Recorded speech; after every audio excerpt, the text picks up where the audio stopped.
What's going on? What's going on, everybody? Happy 4th of July for those that are celebrating, for those that aren't. I completely understand.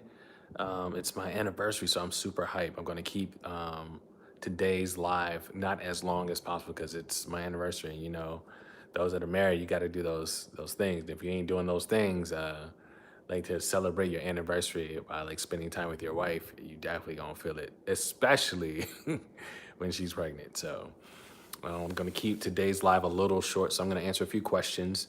But the reason why I do this is just to have an opportunity to connect with you guys, to really just answer some questions, really talk about some guitar related stuff, some gear stuff, or just some questions about the industry.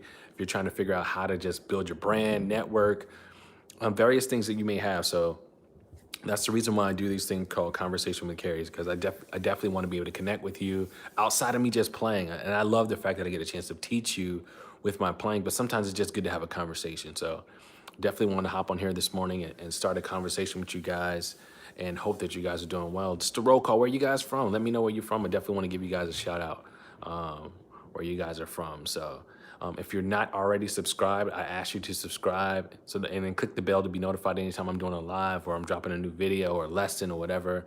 I definitely want to make sure that you stay connected. What's up, Bronx, New York? Okay, Syracuse in the house. That's what's up. I know I might be early for my people on the West Coast. I used to be a West Coast kid, but now I'm in the A. Bahamas, what's up? What's up? Can you please make a video on how to use the minor 11 and 9 chords? I have plenty of videos that are out that really talk about that, but if you want to do an even greater, deeper dive, I suggest going to my website, Kerrys Camp. That is KERRYSKAMP.com. And I have lessons that really, dive in deep. The stuff that I give you on YouTube is just to kind of like for the masses, but if you want more like specific kind of catering for those specific lessons, I suggest going to the website. If you're 18 years or younger, I suggest asking your parents before you go to the website. But yes, that's where you want to go get those kind of lessons on that really going to help like unlock that stuff from you. I'm from Alabama. Roll Tide, roll Tide. We got South Carolina in the house. We got Honduras in the house. We got South Bend, Indiana. We got Newfoundland, Canada. My wife is Canadian, so for the Canadians out there, happy Canada Day a couple days ago. So Brazil in the house. That's what's up. Connecticut. So I definitely, like I said, enjoy doing this with you guys because I've always wanted to make sure that you guys get to hear me and connect with me outside of just playing guitar. What's up, Oakland in the house? I think we saw the Philippines in there. Oh, dope, dope, dope. So it's really important. Sweden is in the house. It's really important to really like have these opportunities. I realize Baltimore in the house. That when I was coming up in the game, I really wish I had the opportunity to talk to some of the people that I looked up to, maybe to ask them questions. So it's really important to do these things. And for those that may not know, I'll give you a little bit of rundown on my resume, just for those that don't know. Pasadena in the house. I played for Jason Derulo for a number of years, Lettucey, R&B for a number of years. Currently toured with Kiana Lede for a couple of years, worked with Tori Kelly. I worked with the Black Eyed Peas. I've done some stuff with Anthony Hamilton. I've done some stuff with Jill Scott, done some stuff with Fantasia. I've done some stuff with Michelle Williams from Destiny's Child, Chrisette Michelle. I mean, I've worked with a lot of different people. And over those years of gaining so much experience, and not only just them, but a host of others, Tyrese and a host of others, I've gained a lot of knowledge. And what I've always told myself is when I got to a certain level in my career, I wanted to give back and share. So that's the reason why I teach the way that I do on YouTube. That's why I teach the way that I do, and I give out information on my social media like Instagram for a lot of times. And then just even my online school, Kerrys Camp, where I really take the personal time and the personal touch of working with my students and helping them to grow in their craft and just really seeing their journeys and how they're getting better. Those that started out as beginner are now advanced. Those who are intermediate, they're advanced. Those who are advanced are even learning things that are going to help even promote them and better them.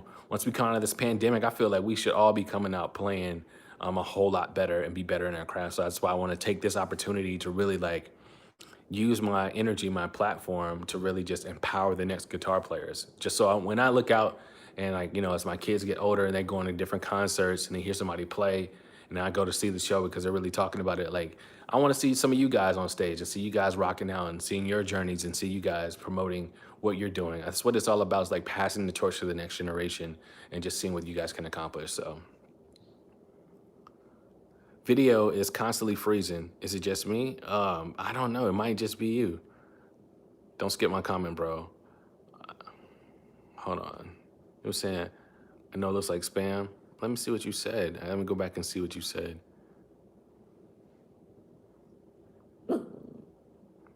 Thank you so much for playing R&B. I says, it inspires us a lot. Keep inspiring Nepal. Sweet. Thoughts on Spanky Alfred? Spanky is the guy, he's the guru. He's the one that started a lot of guitar players really learning how to play like keyboard players. He's learning, he played so many full chords, and as a quartet player initially that morphed into R&B, he was that guy. He was one of my favorite guitar players, and it still is one of my favorite guitar players. Even though he's passed, he's set the precedence for a lot of guitar players. Let me see what else. Do you ever try out guitar VSTs? I don't know what that is.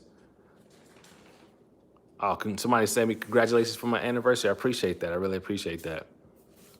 I love the way you play. Your gift from God, and keep it up. I appreciate it. Appreciate it. Thank you so much. I like watching your songs. You did Take Me to the King with your song. With your son, I really appreciate that. Thank you. Like, it's, so the thing that I'm learning as my son is going through, he's been a part of the boys choir at his school, and also I think it's like something that the city puts on. It's trying to get him to be more confident in his voice.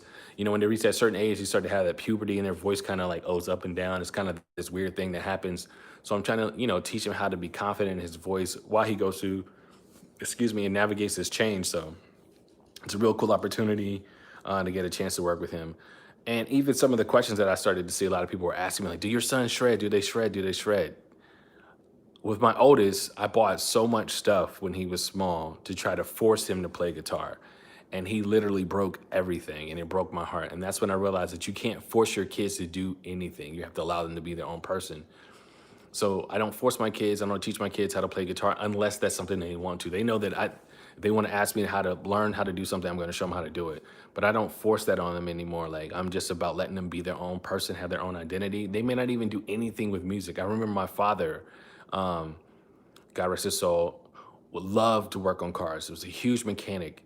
And I cannot stand to work on cars to save my life. Like, I remember so many times that he would have me out there working with him on cars. You need to know how to do this.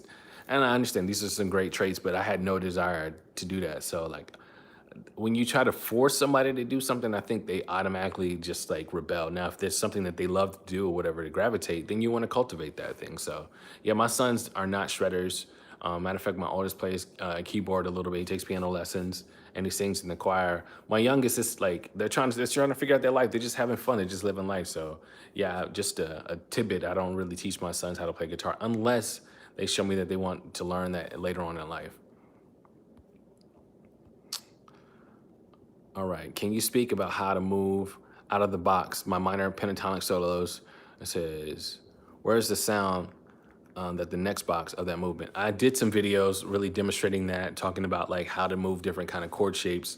I will just tell you this, when it comes to using the minor pentatonic scale, there are a lot of nuggets in there. So many people are so used to doing like the same blues riffs, or like when you're doing the scale exercises. Learn the word phrasing. Phrasing is how you take out different pieces of that scale and you put together different kind of concepts. That's how you're going to be successful in using the scale. You don't have to sound as robotic doing the same kind of minor pentatonic movements every single time. I can use a minor pentatonic and play all different types of shapes and patterns and sounds and melodies, and you'd be like, wow, you're still using the minor pentatonic scale? Yes. So it's all about phrasing. It's all how you put the notes together. So really focusing on, if you're having problems with that, if you just feel like you're always in the box, work on just trying to change the concepts of how you solo with the minor pentatonic, and realize that it's a bunch of notes, right? It's your job to pick those notes out and put together words. That's how you're gonna make the concepts. All right, do you use your finger tapping in your performances? No, never do. That's not something that I've ever had an opportunity to do. when I'm performing with an artist. That's just not something that is like, oh, it's scripted. We're not putting that in the show. That's just not happening. So I mean, it's a cool thing to do when you're on your own. There's different levels and echelons. When you're playing at the professional level, no. Maybe some local stuff, I might pull it out just to, because it looks cool, it sounds cool, but like I'm not gonna do that on the main stage. It's not gonna happen. What's the story behind me getting the PRS? I have a relationship with PRS. I've worked off and on with PRS for a number of years. I know some of the A&Rs and some of the artists over there. So I reached out to them. I was like, yo, listen, I see that you guys are kind of run like this little promotional thing with PRS or whatever, like with this particular guitar. I'm fond of it because a friend of mine has the actual, the high-end guitar, which is like $6,000. And I was like, yo, I'm always asked from different students and different people all the time, like, what's a good intermediate guitar? So I said, I would love to try it out. And also, like, I can give you a guys a review and just see if it's something that, like, the intermediate level kind of guitarist that's kind of pushing and you're ready to go to advance would want to spend his money on. So I just wanted to know before I start suggesting something, I like to, like, try it out. So I just sent it, asked it, could y'all send it to me so I could try it out? And that's what happened. That's how that worked. All right, does Kerry Camp have lessons broken out for each level of your experience? Yes, that's the purpose. That's what I did. I designed Kerry's Camp to really talk about when I was at my beginner phase. If you're a beginner, we have roadmaps, we have guidelines, we have different things that'll let you know where you are, different lessons that my team will help you to try to navigate the course. If you're at intermediate level, we have lessons and courses for that. Same with the advanced. Nobody there is left behind when we try to help everybody gain the knowledge and the information. And the lessons are put in such a way that you can understand the information. A lot of sites that I've seen before, they talk over your head or they say stuff and you're just like, you're trying to digest and you don't understand what they're talking about. That's not what we do at Kerry's Camp. I really try to break it down to a level that you can digest and you can understand it. You can use it in practical information so you can apply it. If you can't apply the information that you're getting, you're not going to be successful when you're playing. And that's what it's all about. And that's one thing that I've learned over a number of years. Even when I was learning, went to school, even when I was playing for different artists, sometimes trying to learn the music, I made it more complicated than what it was. And I just kept going over my head. And I was like, dang, I know how to play, but I can't even play these simple songs. Then I realized there's a format. And once I understood that format, I applied that format and the principles. I started to use it to see if it worked for every genre that I played. I don't only just play R&B. I don't only just play gospel. I play country. I play singer-songwriter music. I played pop. I've even played some rock, and I've applied those same principles to everything, as the foundation of how to actually learn the song, how to play. Now, there's different nuances that you have to do, but we talk about that as well in Kerry's Camp. All right, do you still practice scales, arpeggios, and other similar stuff? Yes, I don't practice that every day, but there are some times that I focus and I isolate those particular aspects of my playing. Um, where I'm at now in the level of me playing guitar is I will look at the full spectrum of what I want to learn. So if today I want to work and massage a chord progression because I like the chord progression, but I want to try some different ideas, I'll work on that. Or if I want to work on soloing, I want to just work on my improvisation skills. I want to figure out how to just like play like what the singer is singing. I want to play the lyrics of the song. Or if I want to work on arpeggios, if I want to work on scales, I want to work on different scale exercises. I'm always constantly working on different things. I don't have a set practice routine like, oh, for 10 minutes I'm going to work on scales. For 10 minutes I'm going to work on chords. That's just not how it is. Every day I'm presented with a new challenge like that I think about that I want to work on. So that's what I'll focus on. What is phrasing? So phrasing is when how you put the chords together, how you put the solo together. That's what phrasing is. Like when you play a melody, dun, dun, dun, dun, that's a phrase. Dun, dun, dun, dun, dun, dun, dun, that's another phrase. So that's what phrasing is. It's like the idea, the concept of how you're putting together your solos. What do you think about the Duesenberg guitars? I think that they're phenomenal. Actually, I played a few when I was at NAMM. And it's a brand that I wouldn't mind like trying to partner with and just really having an opportunity to have one of those guitars in my repertoire. I think I saw a guy named Tim Dillon who played a few years back. Tim is a phenomenal guitarist, and I was just like, man, what kind of guitar is that? And it was a Duesenberg, so like I definitely love the way that those guitars sound. Do you find it difficult to solo on acoustic guitar? No, not at all. But I was talking to one of my students yesterday. So just as another tidbit for those that don't know, a lot of people don't know, but another thing that I do in Kerry's Camp is every first Tuesday of the month, I do a live Q&A where I answer questions and I help my students learn and get better at their craft. And one of the questions that a student asked me was talking about the action that was on his acoustic guitar. And if your action is too high, it's going to be difficult to solo on an acoustic guitar. Take it to a shop that does bridge work, that knows how to lower and raise action. Do that, and you will see a difference whenever you get to solo on an acoustic guitar. The same concept and principles how you apply to electric. The sound is different. So like some of the concepts that you use on an acoustic, you may not necessarily use on electric. Sometimes you can't. They work, sometimes they don't. But it's not hard to solo on an acoustic guitar.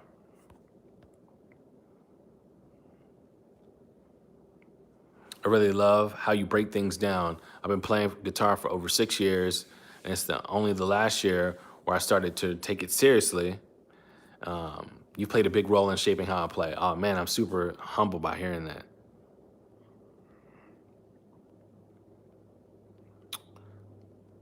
More jagged edge covers, please.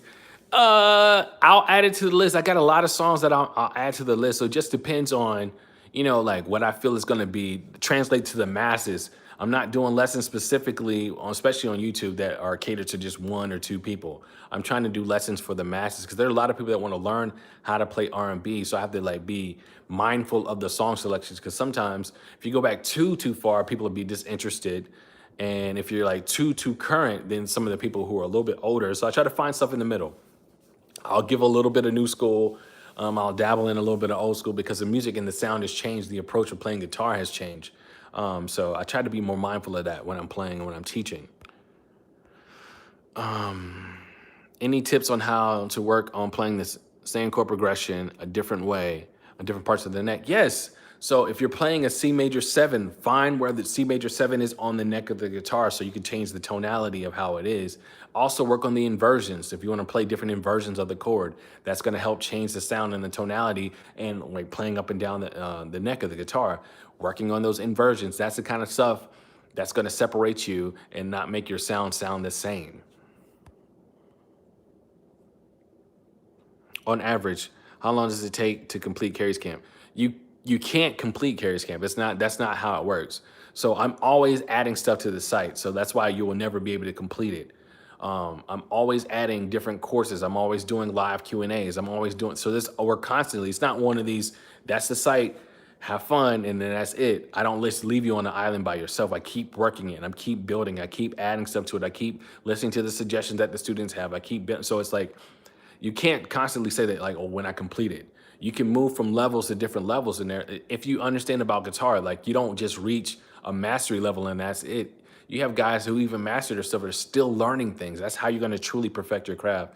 So it's not one of these sites where you just go, I did the courses, I did like I don't even have like 10 videos for you to do. I have multiple videos. We've got over 500 videos and we're constantly adding content to the site. We're constantly perfecting the site. We're constantly adapting and growing in our craft because what we don't want to do is stay stagnant. We're listening to the students. So I'm constantly adding stuff and curriculums and ideas and concepts that are going to help you get you better. So it's a site that grows with you. You can't outgrow it. You grow with it. You know what I'm saying?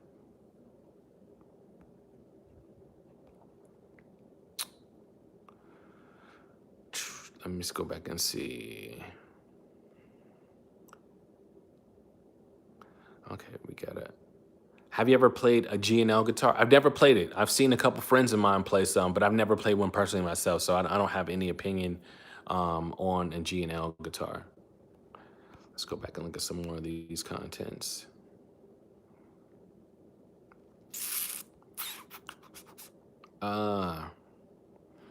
What made you start playing guitar? That's a great question. So I was like 6 years old. I remember specifically being at my parents' home church, and I saw the guitar player that was playing. And to me, I don't know if you've ever seen Dave Chappelle show, the Chappelle show, when he was talking about how he saw Prince and how there was aura around Prince. I think it was Charlie Murphy was talking about how he saw Prince. There was this aura around Prince and he was glowing.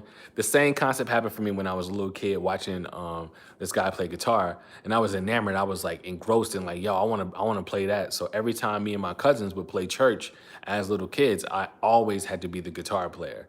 So I wanted to be that guy. It's something that I never let it go. Like no matter if I was like 10 or 11, I was growing in my craft.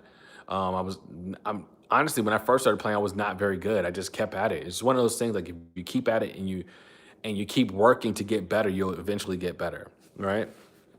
I didn't have any of the platforms or the tools that I have now. That's why I want to give back, and that's why I work on the platforms such as YouTube, such as Instagram, such as my website, kerryscamp.com, because I want to be able to equip the next generation so that I could be an inspiration. Honestly, I want to be like one of those household names. You think about people that you talk about like, oh man, some of my favorite guitar players are Jimi Hendrix, John Mayer, BB King, Stevie Ray Vaughan. I want to be in that conversation. You know what I mean? Or with types of influences that influence people's playing. Like, oh, you sound like blah blah blah blah blah. I would love for people to say like, oh man, you sound like Kerry Too Smooth. So that's my mission now. That's my main mission of really trying to teach as many people because I would love that to be in the conversation. Like, oh man, you sound like him because I think that that's a cool concept. You know what I mean? That's something that I really want to work on. It says, how do you continue to stay motivated and practice during those plateaus? What I do is when I'm having moments where I feel like I'm plateauing out, I will honestly go to Spotify and put on a different genre and just listen. And then there will be something, it always happens, that will inspire me to make me want to grab my guitar to try to figure out and try to learn it.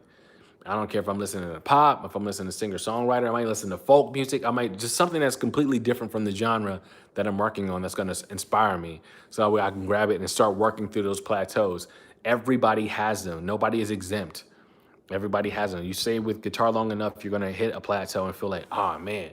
But there's enough stuff out there that's gonna challenge you, right? And sometimes just going back to the basics of like learning how to play chords and break progressions that you've played for years down and realize that, oh wow, I can do it this way.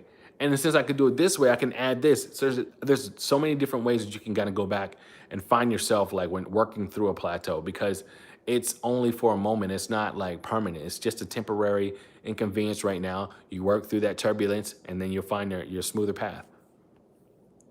Really appreciate the depth of your response. This is the great reason. Oh man, your platform, much appreciation. I appreciate it. Hey, Kerry, I really enjoy the lessons in the camp. Been a member for 2 years now. Oh man, appreciate you, Rodney. For me, it's challenging. It's changing your tuning will ever help. I don't change my tuning. I don't do it. So like what I've done before is I had one guitar that I put to drop D, and that was only to really write some songs. That's when I was going through my phase or whatever. But I don't really like. I don't change. I've never changed my tuning. That's not something that I would do. So it's not something I really focused on. The camp is dope. Lots of helpful videos. Appreciate it. How often do you listen to music via speakers or headphones? And what genre do you normally listen to? I listen to music every day when I go work out. And I usually, if I'm working out, I'm going to listen to pop because I just feel like it motivates me to keep going. Like there's like a pulse in the music. And then around my house, my wife and I, we play music all the time. Like we put music on all the time. And then like when my kids are here, like we put on different things. Like I try to find music that they like. So sometimes it may be some hip hop, sometimes it may be like some R&B, sometimes it may be some pop. Because I like to see them dance and have a good time. So it just varies. And then for me as a creative, I try to listen to a lot of different genres so that way I can be able to teach, number one, as an instructor and a teacher, but then two, as a creative, I'm asked to come up with different progressions or work on this track or do this. So I try to be as versatile as possible.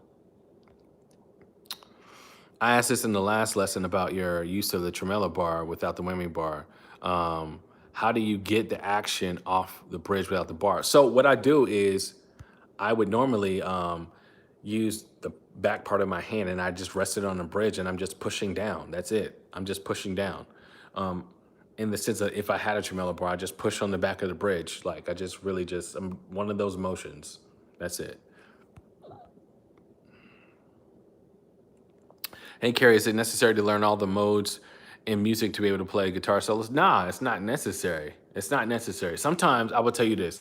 The thing that I try to teach my students and the things I want to try to teach everybody else, there's a lot of information when it comes to guitar. I try to give you the most practical information to make you useful. Learning modes is really important, but sometimes it can be useless information. I know people who know they could talk me underneath a bus with almost information they have, right? I give them a guitar and ask them to play it. They cannot play it.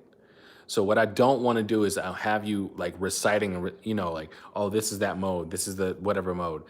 That's not important. So I'm going to teach you how to solo and teach you how to play. That's the important things. So the way you can be a useful musician whenever you play. You know how to use the instrument and be really great at what you do. Now, if you want to go back and you want to like massage and like the more you get in your craft and the better you get in your craft, understand it's a better like to understand the different settings of the modes, but it's not necessary. It's not a pivotal part that's going to make you a better musician. Do you ever answer questions in Kerry's Camp? I do all the time. I have a live Q&A every first of the month. I just had one on Thursday where I sit there and I answer all the questions. There are people sending questions ahead of time, and I open it up at the end of the live Q&A. And I also teach lessons. I teach a lesson in there, and I talk about different things or different subjects. It doesn't matter. I think one of the concepts we were talking about was something from my site. Somebody was asking me, what kind of chord voices were you using? What's this triad that you were using right here? Why did you play that concept? So I told him what the chord was and why I played that concept, right?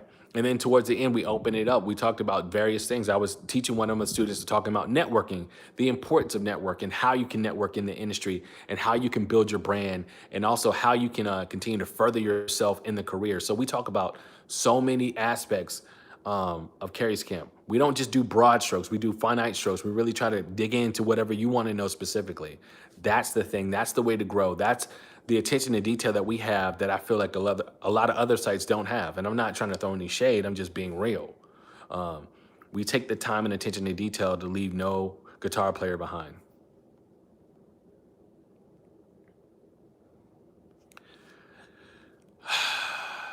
Ariel, everybody gets their question answered in Kerry's Camp. We do not get off the call until everybody gets their question answered. You can submit your questions in ahead of time. We'll answer your question. And then at the end, I literally open it up for all of the students that are on the Zoom call and decide they want to be like, oh, I got a question.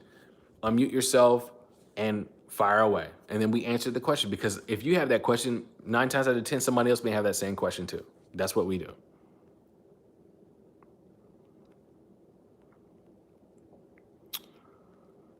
All right, I'm gonna look at a few more questions, and then, like I said, it's my anniversary, man. So I gotta cut it off real quick.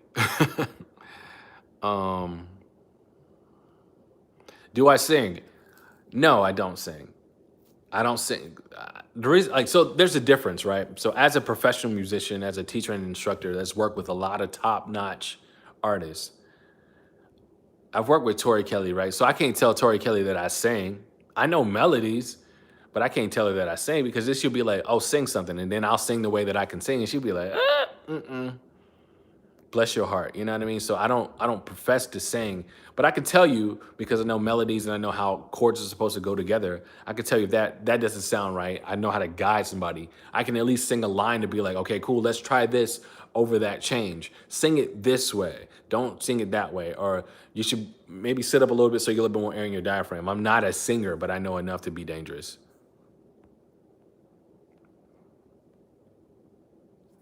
Got any music you're working on that we can look out for? I am not working on an album. Those days for me right now are on the shelf. I will play on somebody else's album. Like I've got some work where I've done work on some other people's album, but like for me working on a project myself, I don't feel like I don't have the desire to get in and actually like create music in that sense. I don't feel like that is something that I want to do right now. I'm more so of like helping other people build. And that's kind of like the vibe that I'm on right now. It says, although you play on the neck pickup, what is your tone knob dialed into? 10. And is it possible for you to sound too murky? Yes, it is possible for you to sound too murky. You have to brighten up your tone. And that's not necessarily always on your guitar. It could be on your amp. But for me, my tone knob is always on 10. And I like to adjust the tones from my amp and from my pedals. I don't really adjust the tone from my guitar. Unless it's a guitar. Now, if I'm playing my telly is backed off a little bit because I don't like how bright telly sound sometimes. So I do like to make it a little bit warmer. So I back off the tone just a little bit.